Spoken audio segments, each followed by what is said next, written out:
Le quart d'heure lyonnais, toute l'actualité chaque matin. Parce que Lyon demain se dessine aujourd'hui, voici l'essentiel de l'actualité. En ce mardi, nous sommes le 26 octobre. Des policiers visés par des tirs avenue Sakharov à la Duchère. Ça s'est passé hier soir. Le parquet de Lyon a ouvert une enquête. Un cycliste d'une 50aine d'années a trouvé la mort hier alors qu'il circulait rue de Champvert dans le 5e arrondissement. Un appel à témoins a été lancé.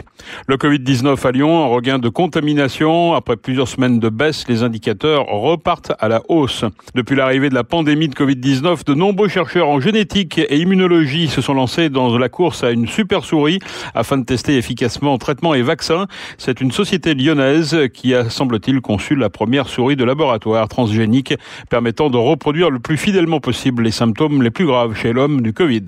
Le directeur de Lyon Tourisme et Congrès, François Gaillard, va quitter ses fonctions d'ici un mois après 17 ans de bons et loyaux services après avoir fortement contribué au rayonnement de Lyon à l'international. Gerland poursuit sa mutation. Le quartier des Girondins voit arriver Natural Square, un programme immobilier sur l'ancien ténement du centre de chèques postaux. Interview du promoteur dans cette édition. Et puis au Loup, 3 mois d'absence pour Loane Goujon, victime d'une fracture de la malléole. Lyon demain, le quart d'heure lyonnais, toute l'actualité chaque matin. Gérald de Bouchon. Bonjour à tous, bienvenue dans ce quart d'heure lyonnais. Des policiers ont donc été visés par des tirs avenue Sakharov hier soir vers 19h dans le quartier de la Duchère. Le raid a été mobilisé hier soir sur les lieux et le quartier a été bouclé pendant plusieurs heures pour que les recherches puissent s'opérer pour retrouver le ou les tireurs. Grégory Doucet s'est rendu sur place, tout comme le préfet. Le maire de Lyon a apporté son soutien à la police nationale qui a fait preuve de beaucoup de sang-froid et de professionnalisme, a dit le maire de Lyon. C'est à l'occasion d'une intervention de surveillance classique d'un point de deal par une équipe de la BAC que cette opération s'est déroulée, a rappelé le préfet. Les événements qui se sont déroulés ce soir à la Duchère sont graves puisque un ou plusieurs individus, l'enquête le déterminera, ont tiré délibérément sur des policiers nationaux.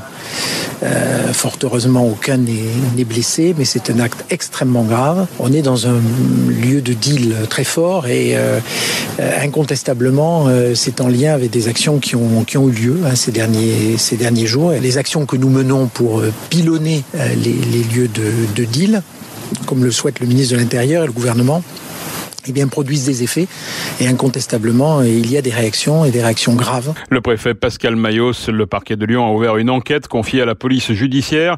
Une intervention était en cours hier soir, en particulier autour du bâtiment du 315 de l'avenue Sakharov. Un homme d'une 50aine d'années a trouvé la mort hier matin vers 6h30 alors qu'il circulait à vélo rue de Champvert dans le 5e. L'accident s'est produit à la hauteur du numéro 20 rue de Champvert où pour une raison encore indéterminée, le cycliste a fait une chute. 2 voitures arrivaient à ce moment-là. L'une d'elles n'a pu éviter le cycliste au sol et a roulé sur lui. À l'arrivée des secours, l'homme était en arrêt cardio-respiratoire. Les tentatives de réanimation sont restées vaines. Un appel à témoins est lancé. Les personnes ayant des informations utiles à l'enquête sont invitées à prendre contact avec la brigade des accidents et délits routiers en appelant le commissariat du 1er au 04 37 26 25 40. Lyon demain, la radio lyonnaise à écouter partout dans le monde. Le Covid-19 à Lyon, un regain de contamination. Après plusieurs semaines de baisse, les indicateurs remontent. Le taux d'incidence progresse, mais cela ne se ressent pas encore sur les hospitalisations. En tout cas, pour la semaine 41, du 11 au 17 octobre, la plupart des indicateurs virologiques régionaux sont en augmentation. Le taux d'incidence augmente de 8% et le taux de positivité gagne 0,2 points, alors que le taux de dépistage, lui, baisse de 7%. Dans notre département, près d'1 millier de cas, 990, ont été identifiés sur 7 jours, avec un taux d'incidence moyen fixé à 53 pour 100 000 habitants en semaine 41. Ce taux était à 50 la première semaine d'octobre et à 58 la dernière semaine de septembre. 137 personnes hospitalisées samedi. 8 patients sont décédés la semaine dernière, ce qui porte le nombre total de décès en milieu hospitalier à 3333 depuis le début de l'épidémie dans le Rhône. Depuis l'apparition de la pandémie, de nombreux chercheurs en génétique et immunologie se sont lancés dans la course à une super souris afin de tester efficacement traitements et vaccins. La société lyonnaise Genoway a annoncé avoir conçu une souris de laboratoire transgénique permettant de reproduire le plus fidèlement possible les symptômes les plus graves chez l'homme d'une infection au SARS-CoV-2 et autres types de coronavirus.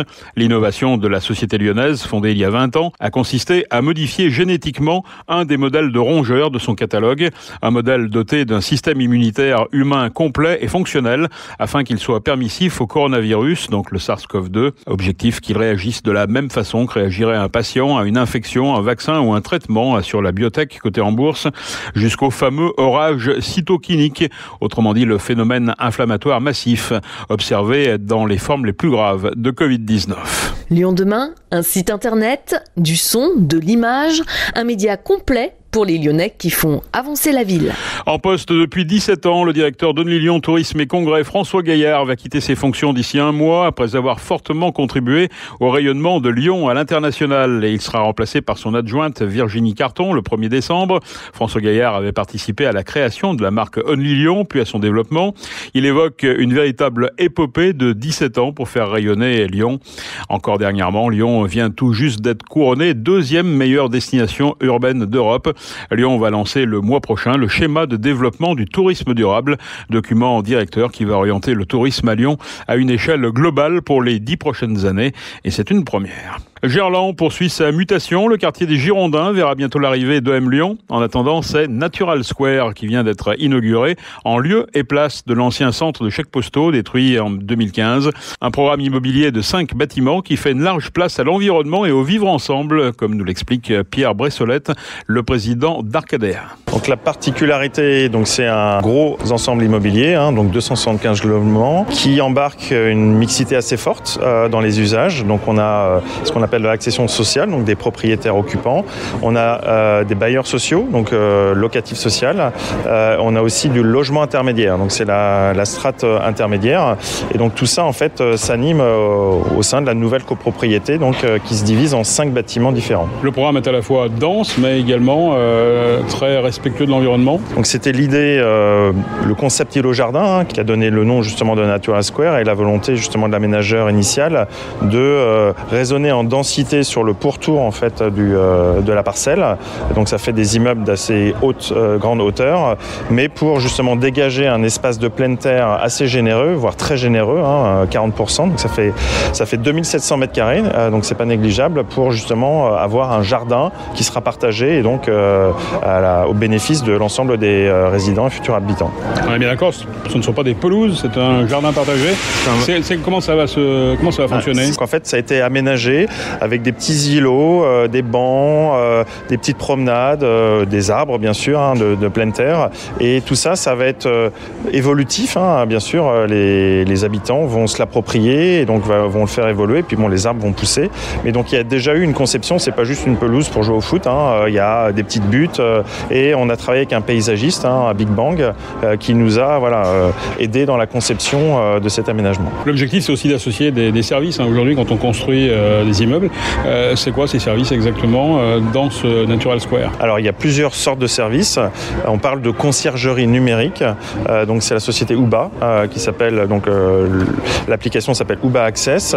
Et donc, ça prend plusieurs formes. Il y a d'abord des boîtes à colis connectés dans les halls, donc en plus des boîtes aux lettres réglementaires. Donc, ça permet justement avec l'essor de l'e-commerce de récupérer ses propres colis dans des boîtes dédiées qui sont plus larges que les boîtes à lettres, mais aussi de les renvoyer. Donc ça, c'est très pratique et je pense que ça va vraiment devenir de plus en plus classique.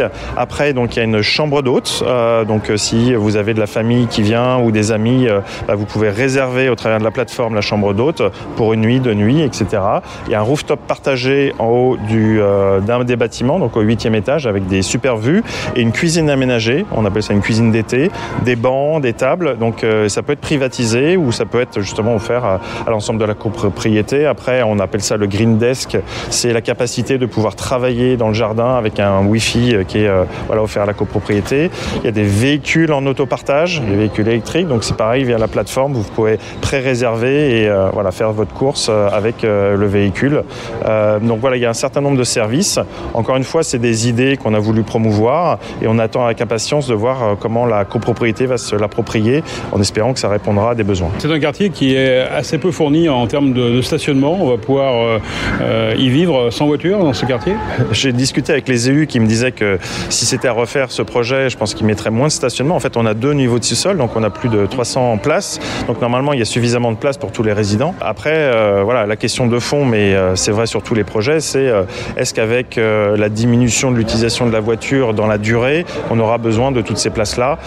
C'est sûr que dans ce projet-là, cette réflexion n'avait pas été embarquée parce que réglementairement, on était obligé de fournir ce nombre de places et donc on a respecté l'imposition réglementaire. Pierre Bressolette, le président d'Arcadea. Arcadea, un promoteur créé en 2017 et qui associe ICAD et la Postimo pour en particulier proposer des lieux de vie de qualité à haute performance environnementale sur d'anciens sites exploités par la Poste. Le maître chocolatier François Pralu de la célèbre maison née à Roanne a reçu lundi les insignes de l'Ordre national du mérite. La cérémonie s'est déroulée à Montbrison et en présence du président de la République, de passage dans le département. La maison Pralu compte actuellement 18 boutiques, dont 3 à Paris et 4 à Lyon. Mais elle est aussi présente à Villefranche-sur-Saône depuis 2013 et également bien sûr à Saint-Étienne et Montbrison. Le président de la République qui a annoncé un financement de 800 millions d'euros pour le secteur de la robotique. La moitié de cette enveloppe sera allouée à la fabrication de ces robots qui intègrent de l'intelligence artificielle. Les 400 millions d'euros restants permettront d'accompagner la transformation de sites industriels qui vont de manière massive vers de la machine intelligente, a précisé le chef de l'État. À 36 ans, Nabil Bařina est lui devenu champion du monde de tiramisu dimanche en Italie, à Milan, le pays de naissance du fameux dessert à la fin du XVIe siècle. 24 pâtissiers ont concouru, seul représentant de l'équipe de France, le chef pâtissier du restaurant La Maison Gerland.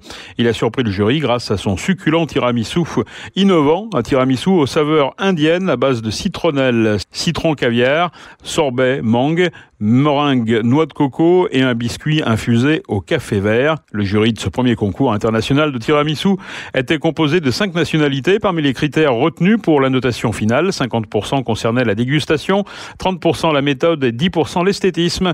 Nabil Bařina est un habitué des concours. Il avait terminé 4e du championnat du monde de pâtisserie en 2017.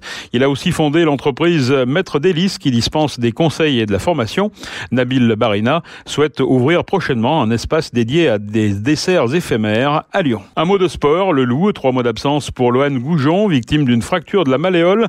Il sera opéré jeudi par le docteur Sonnery Cotet. Cette blessure risque de poser un problème complexe à résoudre pour le Loup en 2e ligne. Le club pourra compter sur Lambay et Mayana Vanua pour le prochain déplacement à Montpellier, mais seul Lambay sera disponible pour la réception de Castres le 6 novembre. Guérassi et Taofi Fenoua devraient être avec le 15 de France. Mayana Vanua sera lui en sélection fidjienne. C'est la fin de ce quart d'heure lyonnais. Merci de l'avoir suivi. On se retrouve demain, même heure, mêmes antennes. En attendant, passez une excellente journée, mais restez prudents.